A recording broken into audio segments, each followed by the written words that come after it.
Welcome to Lynn Cullen Live. Talk radio without the static. Email your questions and comments to lynncullenshow@gmail.com. And now your host, Lynn Cullen. Hey there, welcome. Welcome back. I'm saying that to you, and I'm saying that to me as well. Good to be back. You can tell my throat's still problematic, but the rest of me is feeling a hell of a lot better. Oh, I'll eschew. Well, no, I won't, because I'm about to do it. I mean, the obvious thing for me to ask is,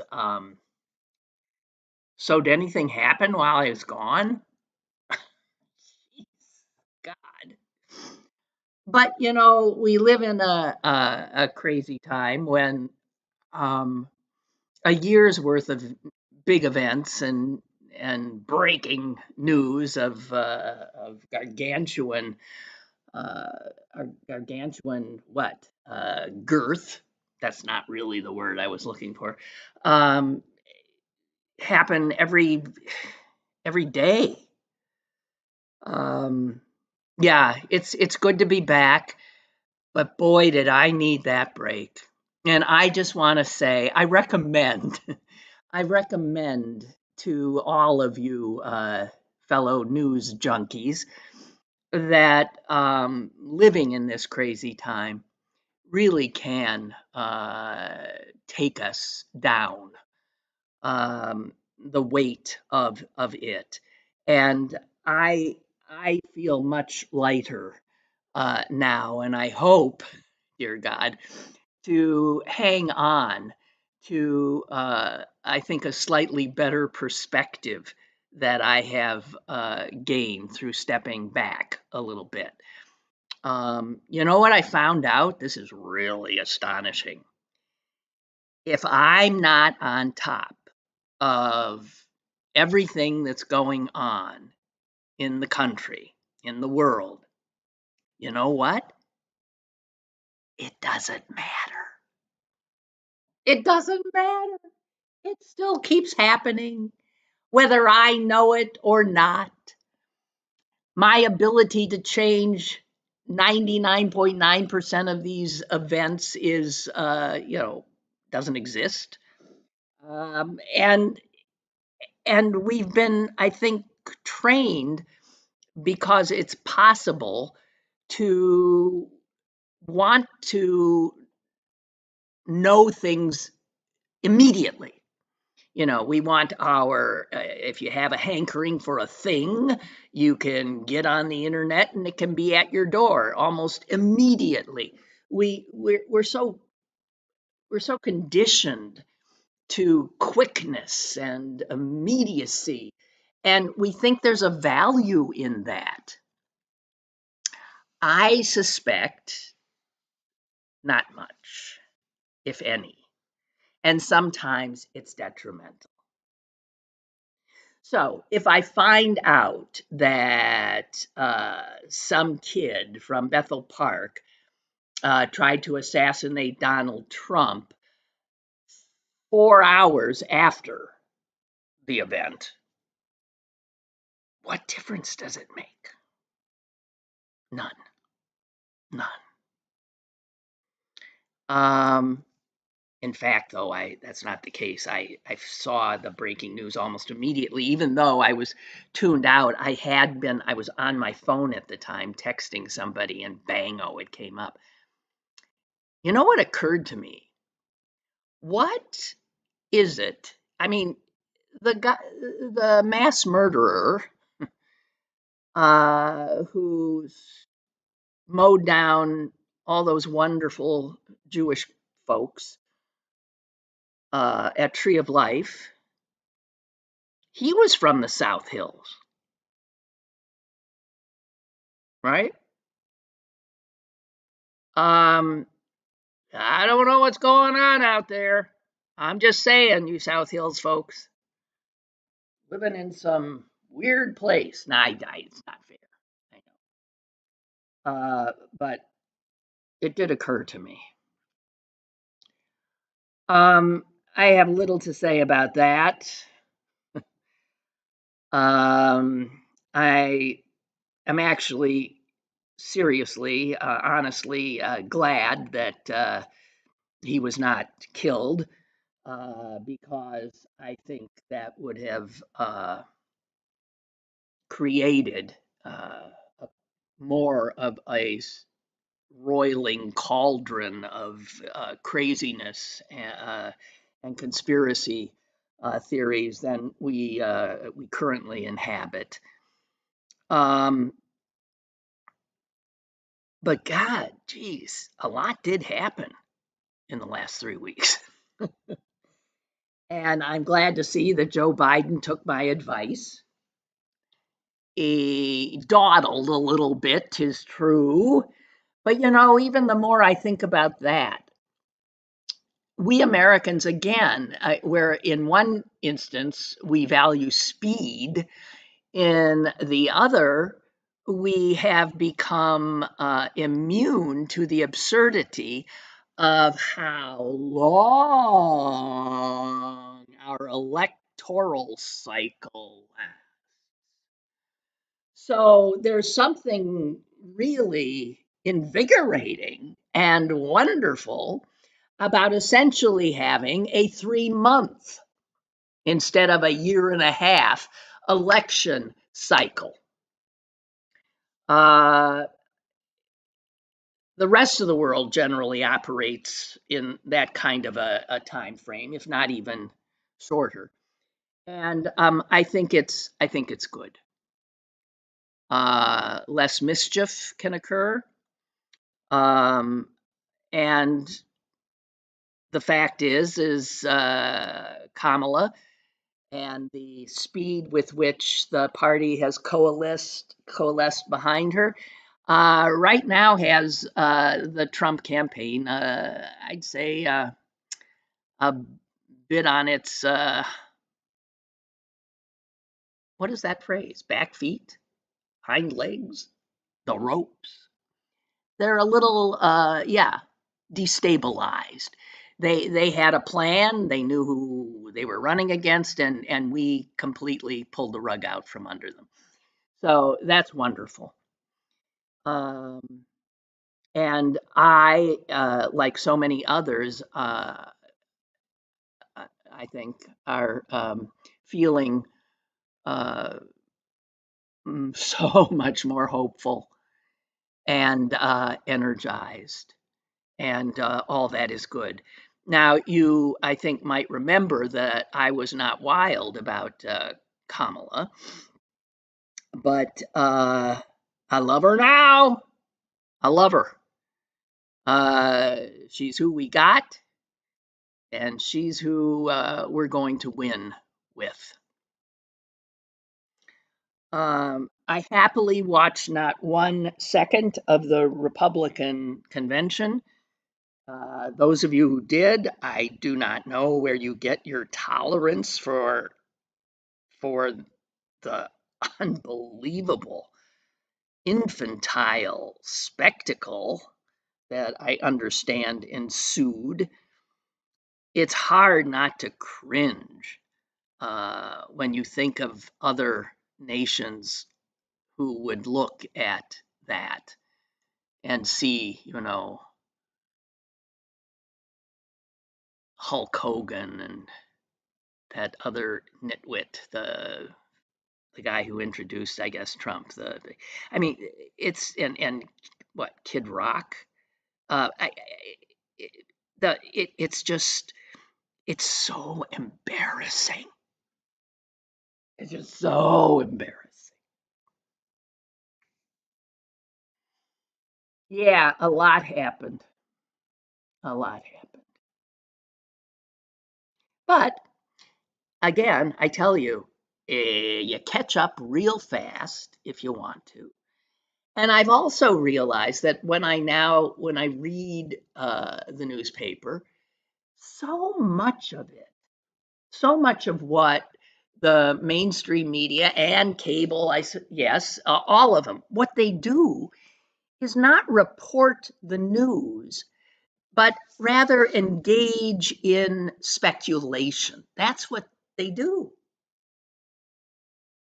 What if What happens when, even the poll watching is a speculative kind of endeavor, even if it's got some numbers associated with it. But it's the kind of thing that fuels the anxiety we often feel, and it's a total waste of time. So I find myself now, when I start reading anything, that quite clearly is just the speculative musings of the author, unless I'm truly interested in that particular author's take, I'm not going to waste my time on it.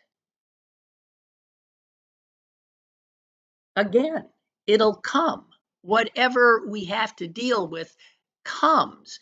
And it comes again at such a hugely, ridiculously rapid rate that there's no need to engage in speculation when you're already inundated with current information that you can't digest in real time.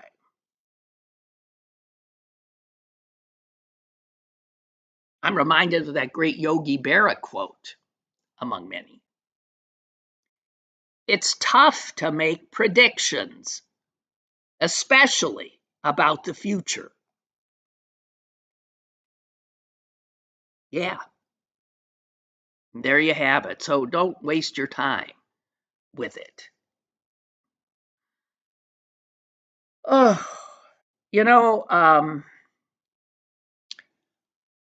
what I really like to start with today, as I settle on something, is the breaking news today. It's not breaking news. It's just that Joe Biden, remember him, wrote an op-ed that is in the Washington Post today. And I want to talk about the subject of the op-ed because it is one that, in my absence, I thought about a lot. Trying to, in as much as I thought about the state of our country, the news, and all that stuff, it occurred to me that really one of if I were to prioritize what we need to pay attention to, one of the big ones is this Supreme Court. It is a dangerous to democracy entity with extraordinary power.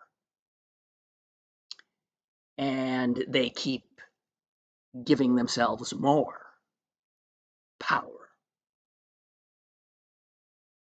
And so Biden's op-ed is that he is, and this is interesting because he is often been said, a real traditionalist.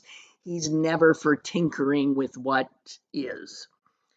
He respects the institutions as they were formed and are. Excuse me.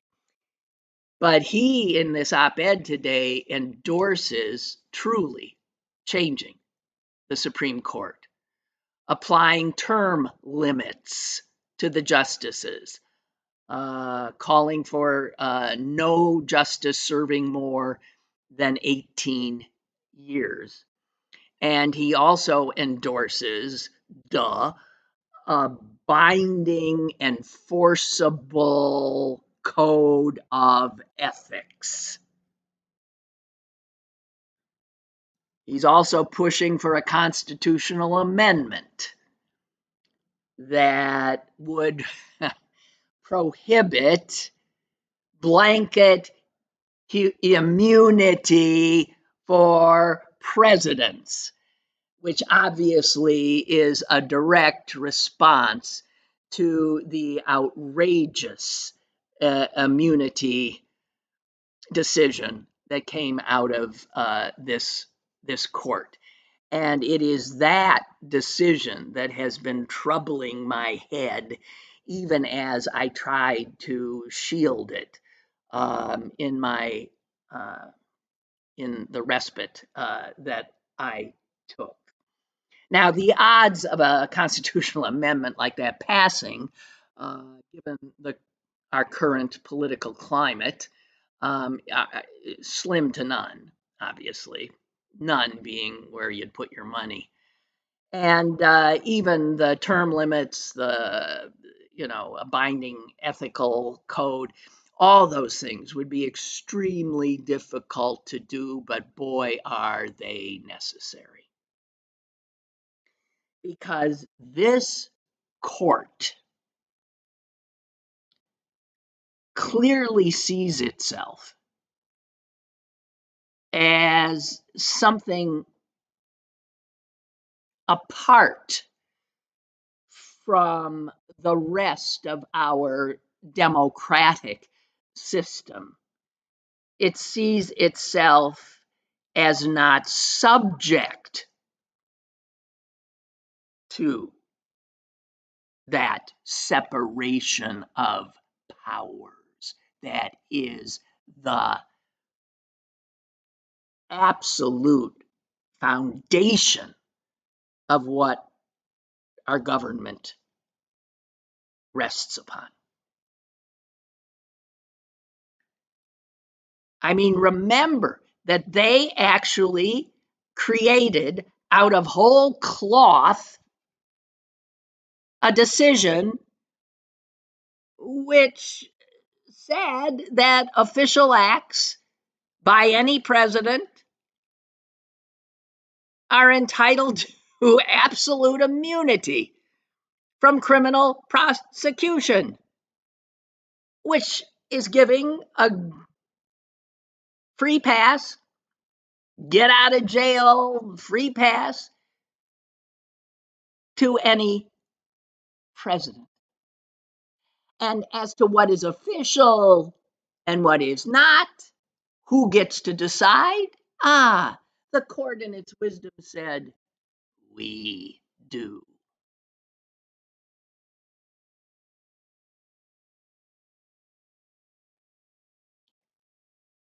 So the Roberts court, this court, has come close to establishing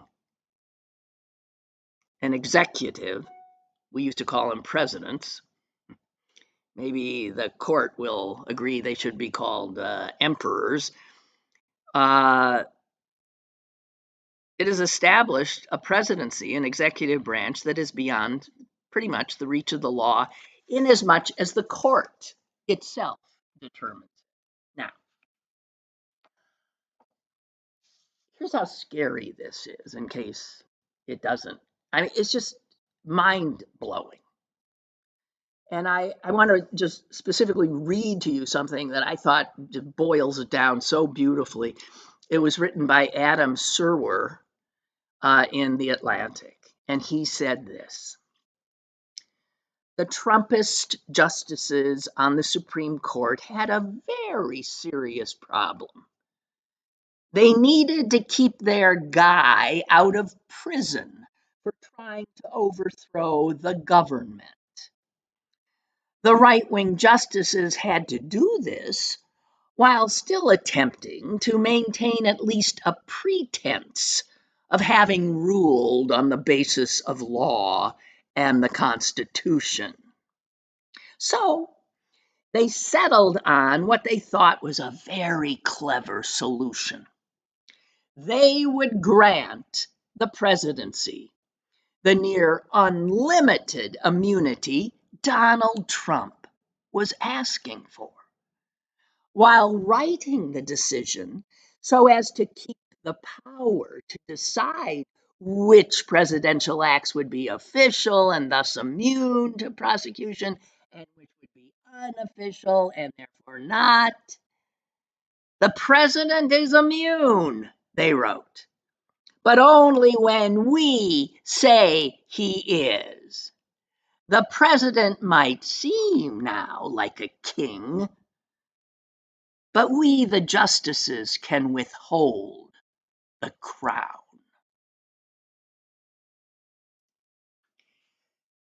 This Supreme Court's ruling on presidential immunity, which you recall when Trump's lawyers first brought this up,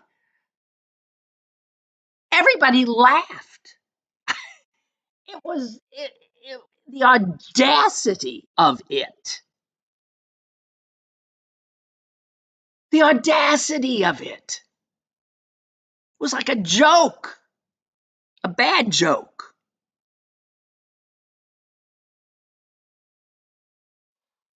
And then couple this mind-blowing decision by this, I choke now on the word supreme, this Supreme Court, couple that with the decision they made that essentially stripped regulatory agencies of power, of any power. You like the idea that you have relatively clean air, clean water, that you can go to work and figure your boss is governed by certain regulations that will keep you safe, keep your limbs intact. It's going to be gone because of this court. So you take this Supreme Court's ruling on presidential immunity, combine that with the regulatory evisceration, and what you have is this political right-wing court remaking the executive branch, remaking it in a just mind-blowing, strange kind of combination of power and impotency. The impotency has to do with them stripping the power to regulate big business. So these two decisions by this court have created an executive branch that we now have to live with, that is too weak to regulate, to restrain, to bring sanctions against private industry. That just is laissez-faire now.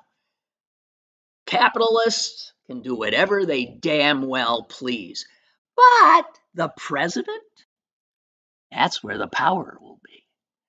The president will be able to order that his political opponents be murdered.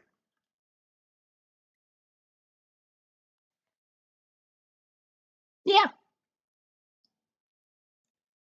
So this court created an executive branch where the president is the king. But when it comes to the big boys in the corporate world, he is a pawn. He has very little power. They've taken away the regulatory powers.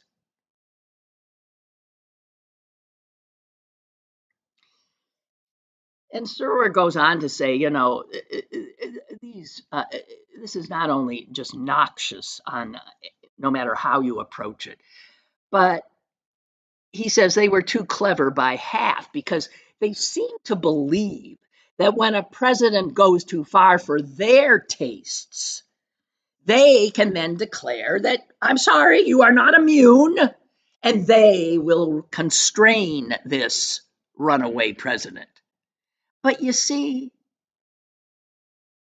their ruling invites any president to test the limits.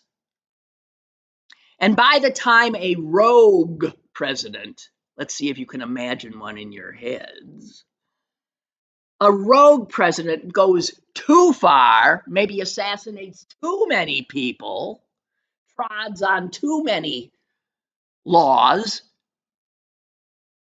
do you think he cares, that president, what the Supreme Court says? Because a president, unbounded by the law, is shackled only by the dictates of his own conscience, says Serwer. And a president without a conscience faces no restraint at all. Again, I ask you to conjure a who could that possibly be? And because the court ruled as it did when it did, and on behalf of a man lawless enough to try to overturn an election, we may all pay for this. Who knows when? But this is now the supreme law of the land we inhabit.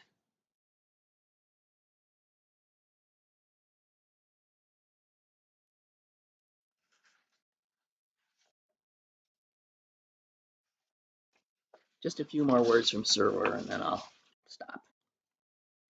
He goes on to say, rather than leave such momentous decisions in the justices' hands, as they intended, their ruling empowers anyone amoral enough to commit crimes to do so without any fear of the law or the court.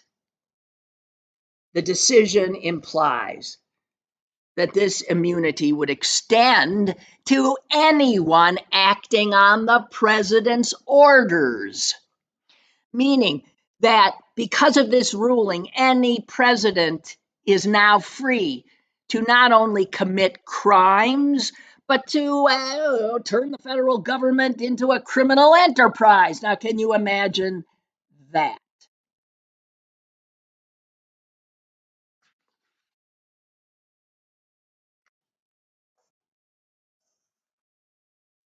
And finally, he says this. So, whatever crimes Trump has committed or chooses to commit in the future, he will have the Supreme Court's blessing, so long as he can disguise these crimes as official acts. But even if Trump loses in November, this ruling, this concept of presidential immunity conjured up by this court, has made the current crisis of our democracy perpetual. Because until it is overturned, every president is a potential despot.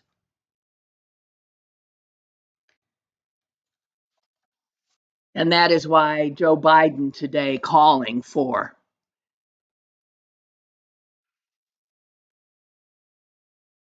overturning this outrage,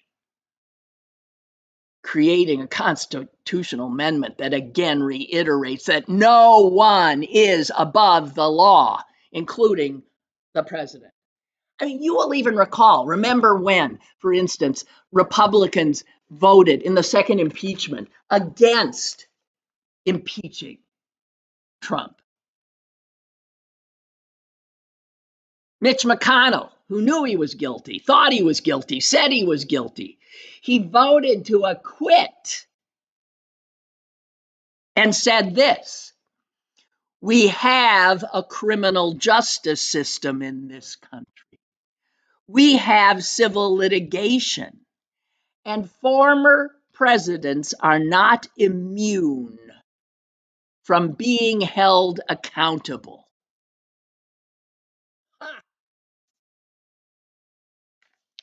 Well, that was then, and this is now.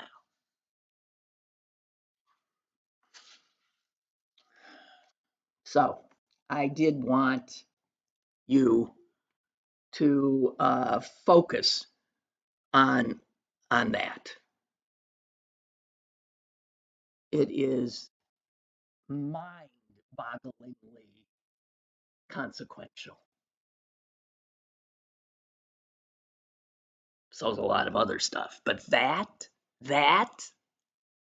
again, if you just start and quietly think of what the dangers we're facing are, that one is huge.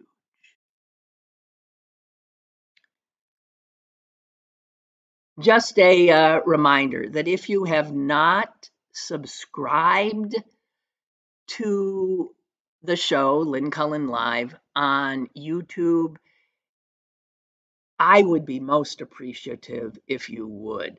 I'm only 36 subscribers shy of hitting the 1,000 mark, which is important. I mean, I know there's more than 1,000 people who are listening to this, but we need you to subscribe. For that matter, subscribe your children. I don't know, but let's get that number up to 1,000 and at least get wonderful Bree in Malaysia or wherever the hell he is off my back, because he's the one who keeps pushing this. And I don't pretend to understand why it's such a benchmark, but it is in terms of one's ability to get the word out. And we're in a time when getting the word out would be pretty important, no matter what the word is, right? Oh, hey, okay, so let me just see a few other things that I wanted to share apropos of nothing in particular. There's so much to talk about and so much to catch up on, and that's all to the good. As I said, there's not we find ourselves in a hurry when there's no reason, if we'd stop for a second and take a breath or two, to be in a hurry. In fact, I think we become more of a force if we are slower and steadier and thoughtful. A few things that I just saw that I wanted to share with you. Oh, there's so much. I don't even, there's so much. This most recent quote by utterance by Trump, of so many of the vile things that have come out of this man's mouth, this struck me as, I think, the most chilling I have heard. And I suspect you know of what I speak. He was talking to some group of so-called Christians. And I say so-called Christians because my understanding of the teachings of Jesus suggests that anyone who took those precepts to heart would gag before supporting a man like Donald Trump. So, inasmuch as Christians are behind him, I will continue to call them so-called, because they are not. So he said to this faithful to him, vote early, vote absentee, vote on election day. I don't care how, but you have to get out and vote. just this time. You won't have to do it anymore. 4 more years, you know what? It'll be fixed. It'll be fine. You won't have to vote anymore, my beautiful Christians. Get out. You've got to get out and vote. In 4 years, you don't have to vote again. We'll have it fixed. So good, you're not going to have to vote.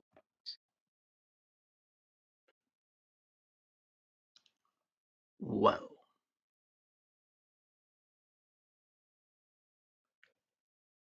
Now, you could argue that what he meant was vote for me and I'll get in and I will make everything so wondrous, there'll be no reason for you to have to trouble yourself with casting another vote. I don't know how you could possibly spin this as anything other than what it is he said,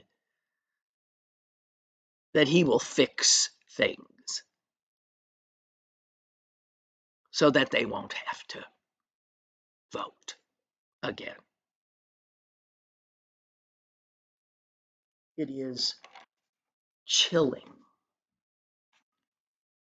And it again reminds us and underscores how Republicans who know in national elections they do not have the numbers, they don't have the votes.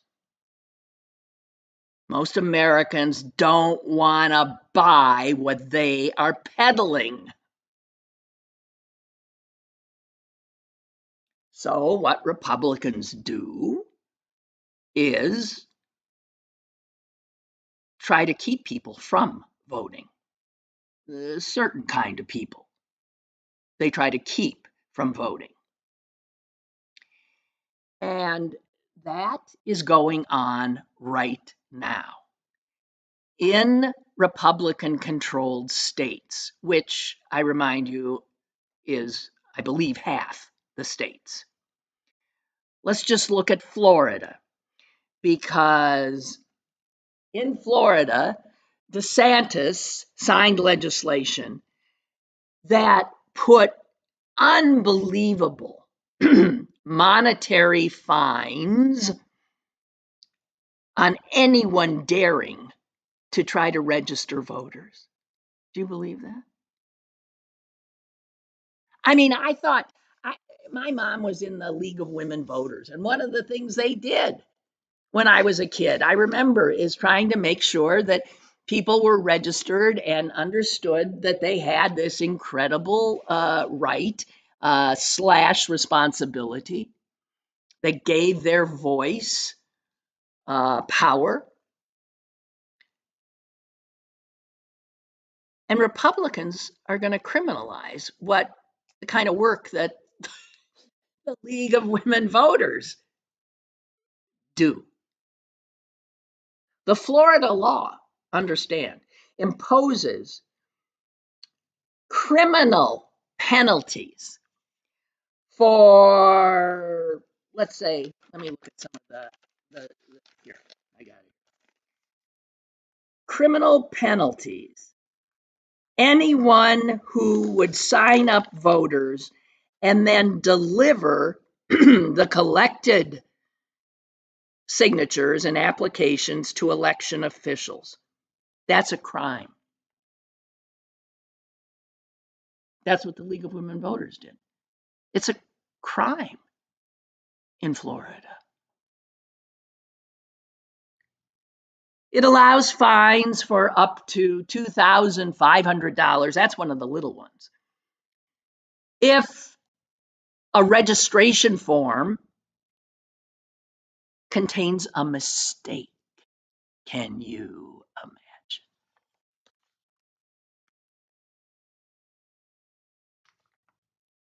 If a registration drive allows anyone with a felony conviction to sign up voters or handle in any way registration applications, that fine $50,000. So in other words, like Donald Trump, if you let Donald Trump,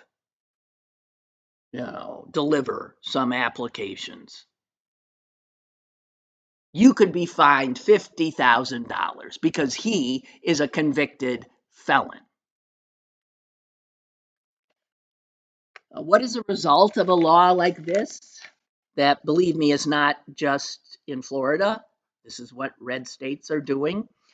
The Florida League of Women Voters was so blown away that they, of course, and understandably, and thank God for them, have sued in federal court to block the law.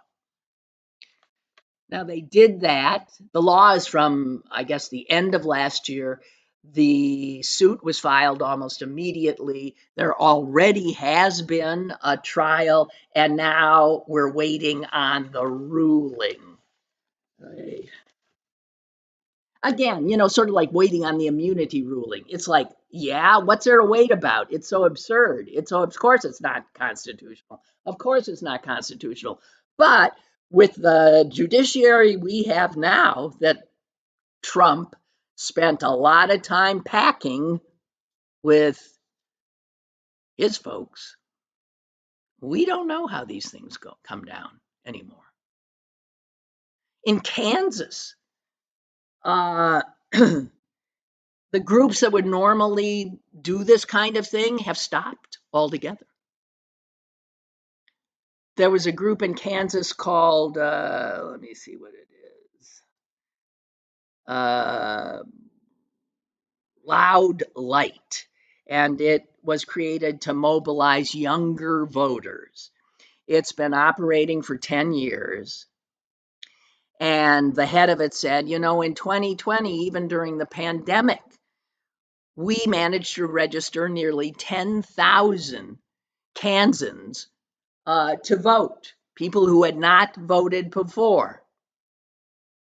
And now we have not been able to register a single voter.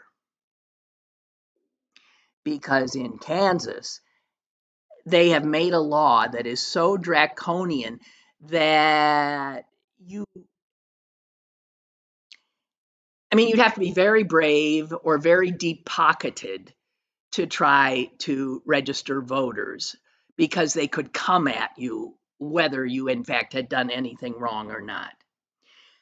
This year, Tennessee, Alabama banned the use of any registration form that might have anything pre-filled in it, like the voter's name, which is done a lot here. We've got this. Here's your name. We've got it, your address. All you have to do is blah, blah, blah, blah, blah, blah, and sign.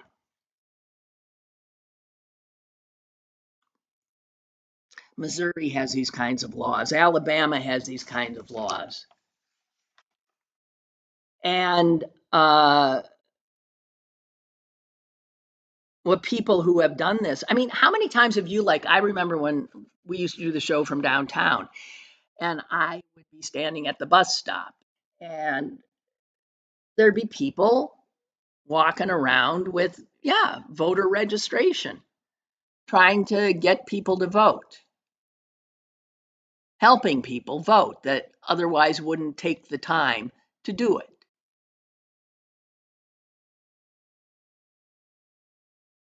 You wouldn't see that in Republican-controlled states.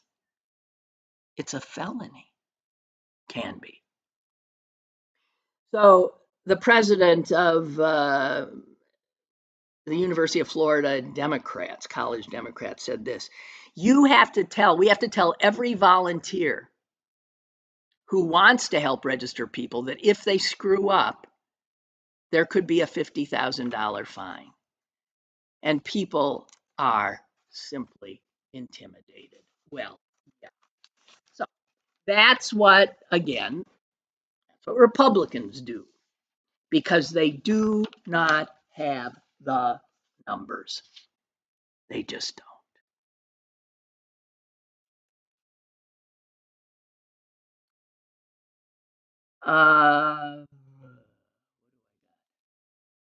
Okay, wait. I've got some emails from you. Let me get them here. I will share. Oh God, I've forgotten even how to use it. Okay, Beth writes, one change I would like to have added to the refurbishing of the Supreme Court is you can only have one justice from one law school sitting on the court. Huh. All of our current court comes from either Harvard or Yale. Only Amy is from Notre Dame. Law school teaches you how to think and process the law. All of them being from the same school is another reason of stagnation on the court. You know, I got to tell you, Harvard and Yale, you look at the folks they put out. J.D. Vance. What's that jerk from the senator from Missouri? Howley. Ted Cruz, right? I thought these Ivy League elite universities were all bastions of, woke liberalism. How the hell do you explain? Yeah, DeSantis and all those justices on the court and all of these senators and congressmen that come out of there. And it again shows what a bunch of bull is being peddled. The stereotypes, the mythologies that are swallowed whole. Beth goes on, I saw that Elon is moving all his companies to Texas. Yeah, I guess the last straw was had to do with transsexuals. He has is it a daughter who is a transsexual who has broken from him and he from her. So anyway, Beth says Texas, where you already have 72 billionaires. The Dell Computers guy, some of the Waltons, Walmart, Jerry Jones, blah, blah, blah. This is their playhouse. And now Elon's moving in. I can't wait to see how this all goes down, especially with Jerry Jones. Time to break out the popcorn and watch. I don't know. I wish I had the stomach. Again, I've in my my time away, I have focused on self-protection. And I'm so much happier. I'm just not going to sweat the stuff I can't do anything about. Although there is plenty that we can and we should pay attention to. Hey, I haven't said anything about J.D. Vance, but oh God, what a vile cookie. I mean, I just mentioned that he's a graduate of Yale, right?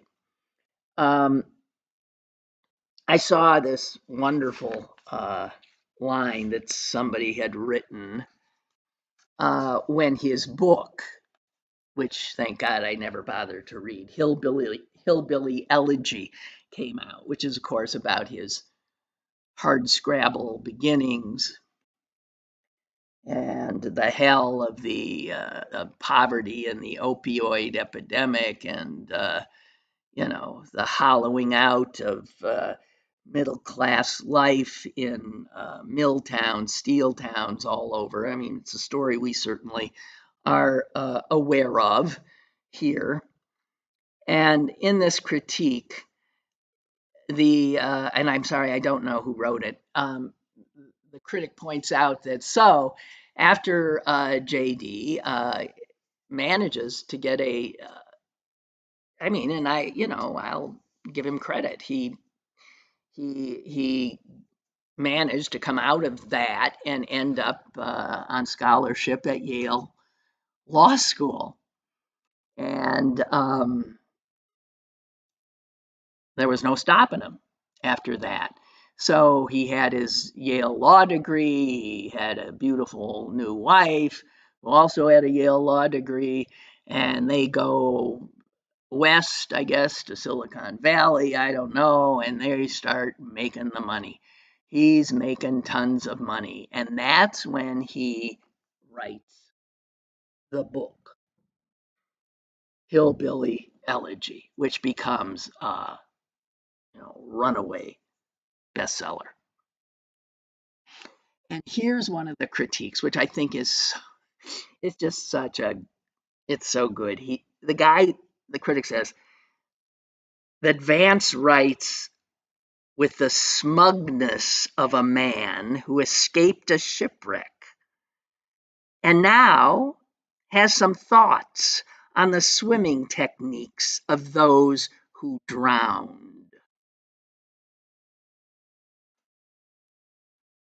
Ain't that perfect? Ain't that perfect? Smugness of a man who escaped a shipwreck and now has some thoughts on the swimming techniques of those who drown.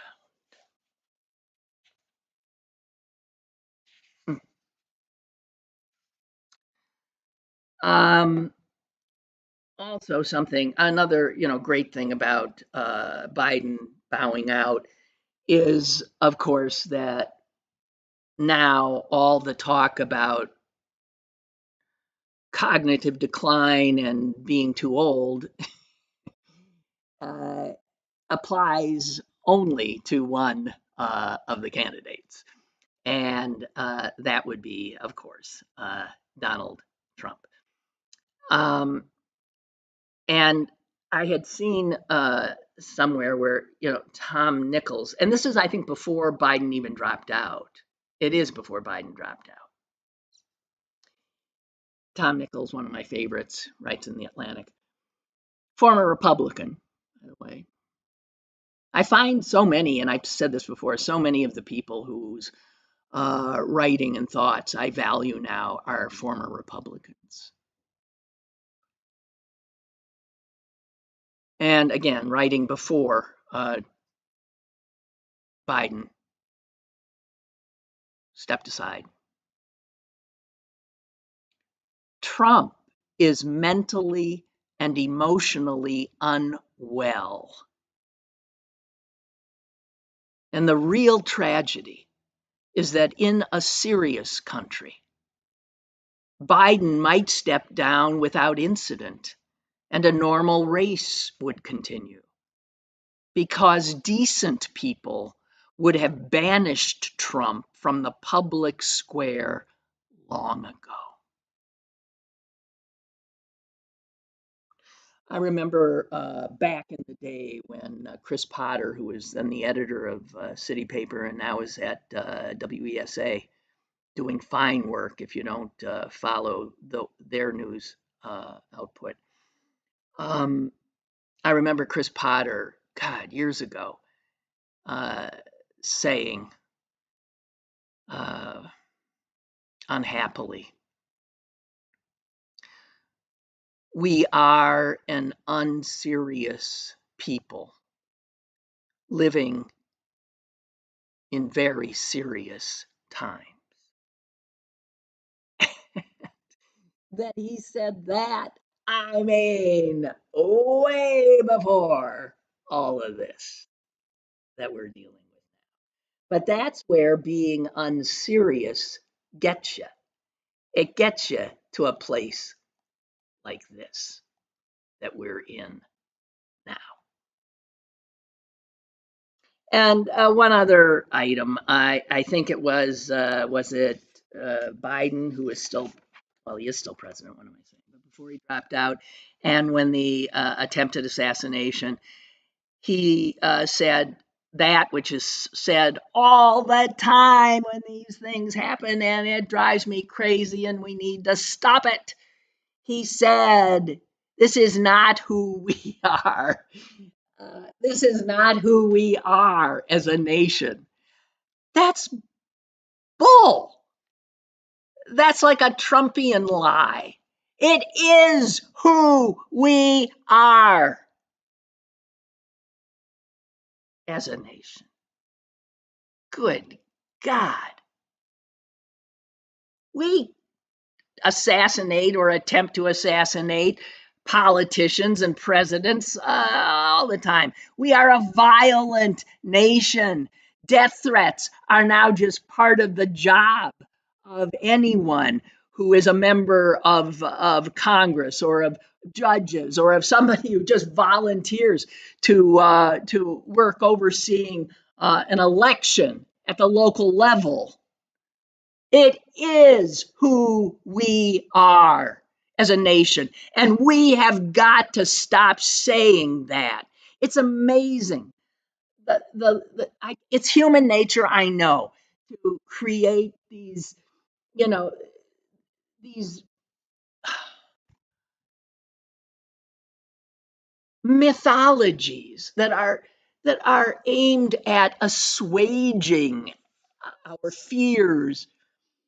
But have we not learned how unhelpful it is to hide in untruths? We have to develop the stamina and the courage to take on reality. And we are a violent nation, mostly a direct result of our gun laws or lack thereof, of our gun fetish, of this Second Amendment, which, again, by the Supreme Court, has been made into something I swear the founding fathers would not recognize. I mean, do you remember, if you're old enough, do you remember, wasn't it, I think there were it was in a week or two period that two different women tried to kill Gerald Ford. One taking a shot at him when he was just going down a rope line or something. What? Okay, so they tried to kill Jerry Ford. They did kill Lincoln. They did kill Garfield. They killed McKinley. They tried to kill Teddy Roosevelt.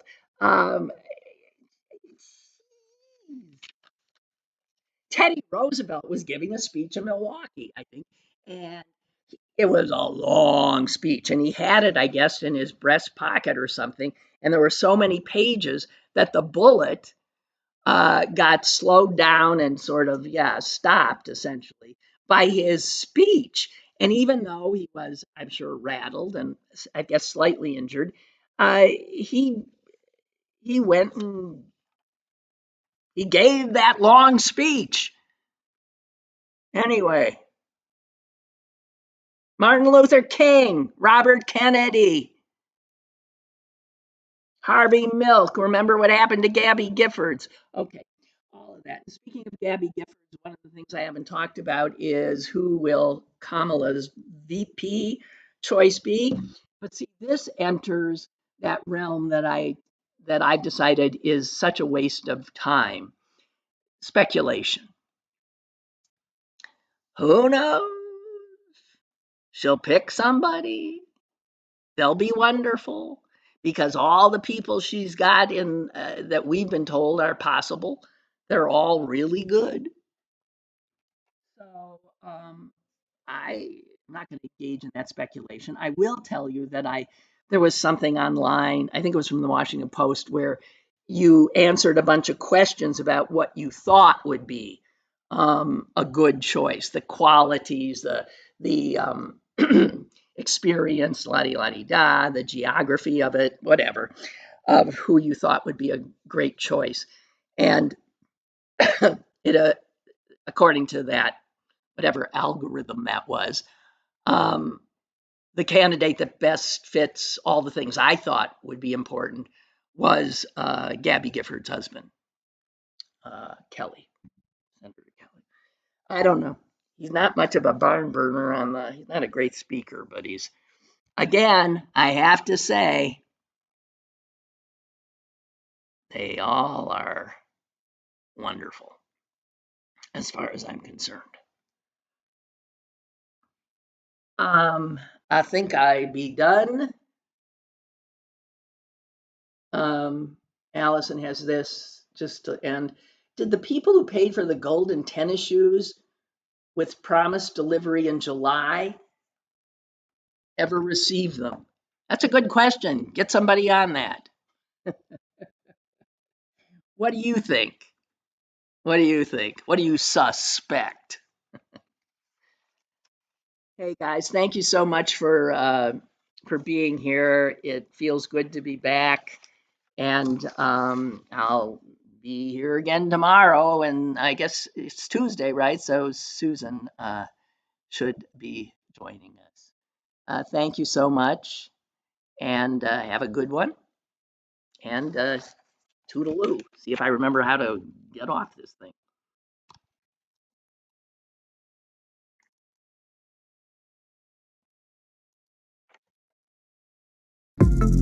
Lynn Cullen Live, Monday through Thursday from 10 a.m. to 11 a.m.